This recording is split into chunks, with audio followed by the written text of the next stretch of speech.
Excuse me, sir. I'm reporting live from Urban Scoop on behalf of Tommy Robinson. I'm on his X and YouTube live channels now and Gouchy Reports. Obviously, I see you're a passionate fan here. Do you live in the UK? Have you come over?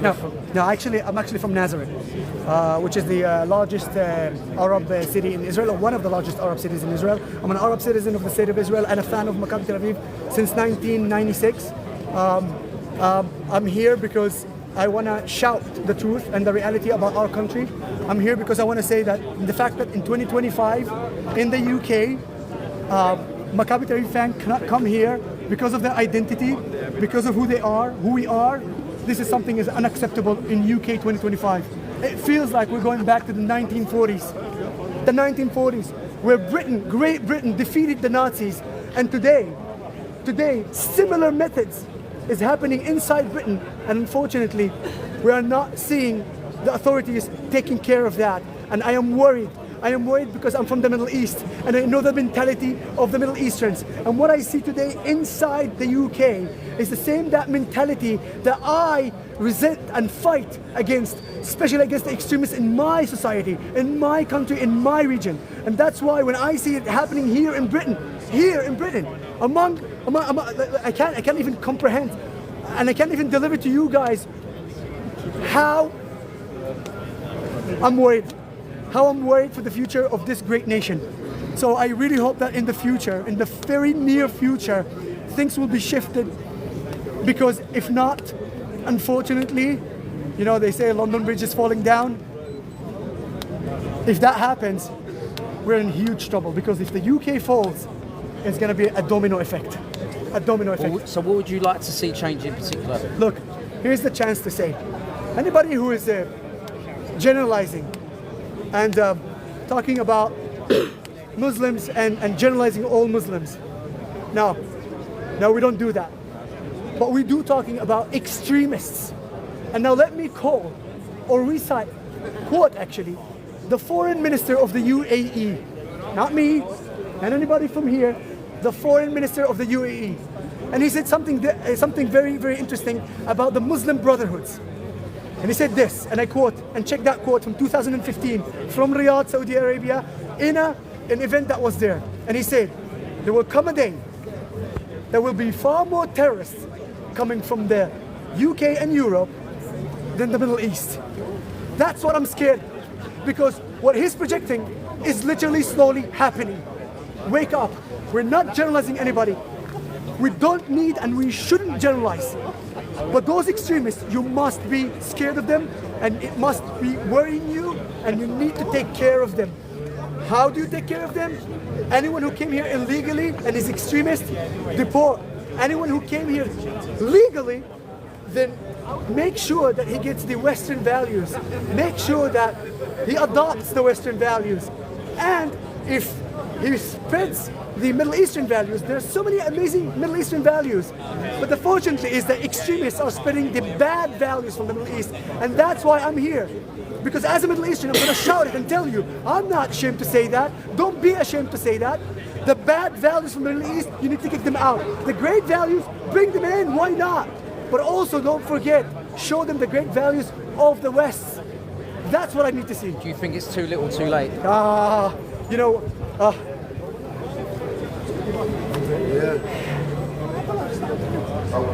I really want to say no, it's not too late.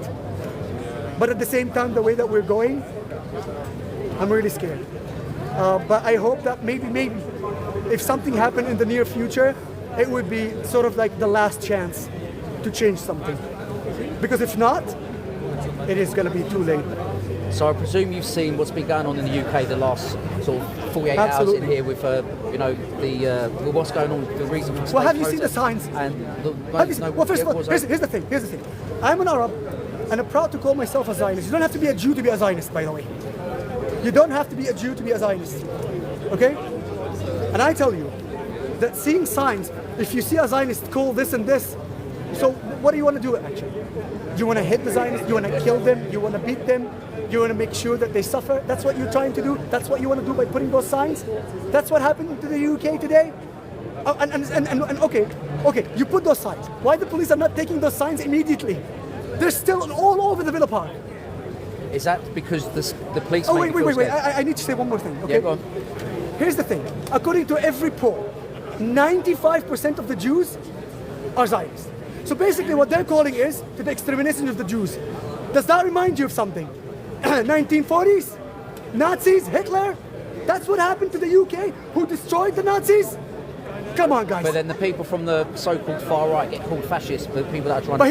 here's the thing. I have some sort of criticism, okay? And allow me to say that. Because when people generalize, they're actually playing to their own card. Because that's what the extremists want. They exactly want anyone who will generalize every Arab, every Muslim, and categorize him as a terrorist. Well, let me tell you something. Just for you to understand. Right now, as we speak, you have IDF soldiers, Druze, Christian, Muslims, and Jews. And if you don't believe me, just search it. And if you don't believe me, I have videos to show you. I actually fought in the IDF back in 2003, and I'm an Arab. And I was a commander over Jewish soldiers. Does that sound like an apartheid? But my message to you guys is do not generalize, because there's so many good people from all ethnicities, religions, genders, whatever you want. Don't generalize. But at the same time, make sure to call out those extremists. Make sure to point at them and talk at them, and actually make sure to deal with them. Because the way that they are, what they're doing is they're silencing the vast majority that they're not like them. And one last thing. I say minority, but if you go from just 10% from a million, that's 100,000. So the number is a lot, while the percentage is low. But that's the problem. Because people all the time try to sugarcoat it. And if you say something, they immediately use the card of generalization and Islamophobia and all that. So if I have a message to everyone who wants to fight for the UK, be smart about it. Be very smart about it. Do not generalize. Understand that there are good people from all ethnicities. And you need to focus on the extremists. They are low in the percentage, but a lot in quantity because of the number. Tommy Roberts will be watching this probably.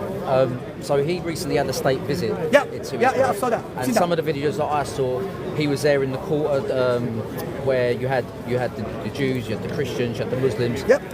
He interviewed normal locals, and they all seem to get on a day-to-day basis. This is probably something that we don't always see portrayed in the mainstream media. Of course. You know, my life is completely different from what the media is saying. Exactly. So there's a big thing against the mainstream media, especially within the UK. So in terms of his state visit to Israel, what do you make of it, and what do you make of Tommy Robinson in general, what he's trying to do for, say, the Jewish community? So first of all, the fact that he came to Israel and he saw in his own eyes what's going on in Israel, that itself is very important in order to pass on the message. That's very good. But what I do want to say is that,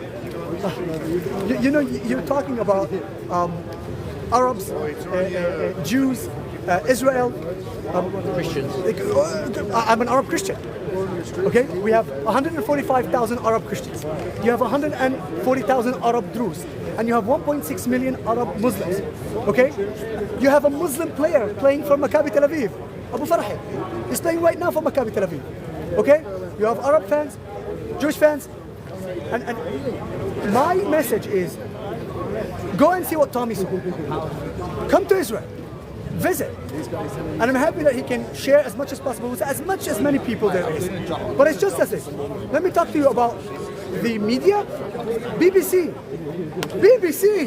guys, there's a leaked report that they literally partnered with terrorism. They spread terrorist messages. This is not an assumption. It's fact. And we should sue the BBC. Well, we all know that the BBC are part of the establishment propaganda. So everything that they, even if you go on their website now, if any of you go onto BBC News website, you'll find that 80% of their stories will be based overseas. There'll be nothing about what's going on in the UK. Do you know what happened? They avoid a lot of the stories that actually happen in the UK. They choose their narrative. They even recently, got found out with the through Panoramas, which is their documentary side of BBC, and they adopted a piece with Donald Trump. They put two pieces together, which created basically incitement. If you remember that? A few years ago. But let me tell you more than that. About me personally, okay? I'm a journalist, I'm an activist. I'm a known activist in Israel. Arabic is my mother. Give a shout out for your channel and who you are. So my name is Yusuf Haddad, Yoseph, and then Haddad. And the thing is, the BBC in English tried to call me, or actually they got my name to speak about the game, about Maccabi Tel Aviv. Once they realized who I am, they found an excuse and they said, "You're too old to speak about it. We're looking for young people." That's the thing. They don't want to speak with an Arab fan of Maccabi Tel Aviv. The second they realize I'm an Arab fan of Maccabi Tel Aviv, they say, "Oh, you're too old for the interview. Thank you very much." And I have it documented. So if they lie, I have it on my WhatsApp messages. Well, we know why. Yeah, all right. You don't fit their narrative, but I know. But you know what? I'm gonna keep shouting. I'm gonna make sure that everybody knows the truth about my country. Good. Because it's the best country in the Middle East. And you know what? Out of the 2 million Arabs. That's a joke. But you don't know. That is a joke. Do you speak Arabic?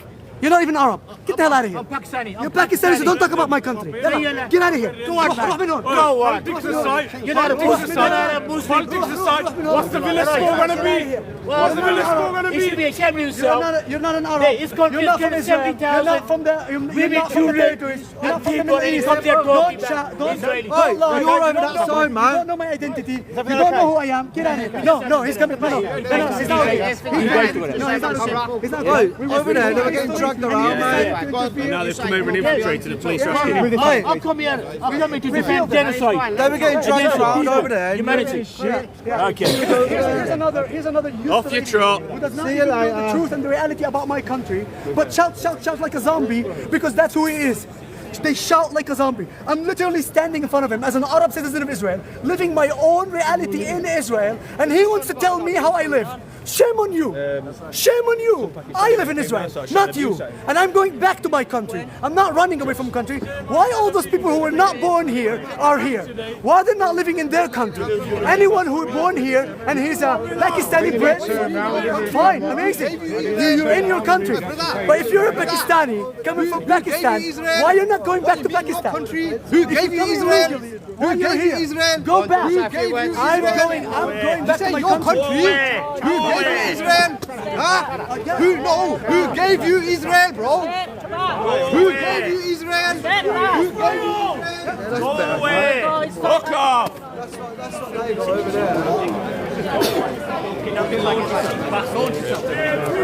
there.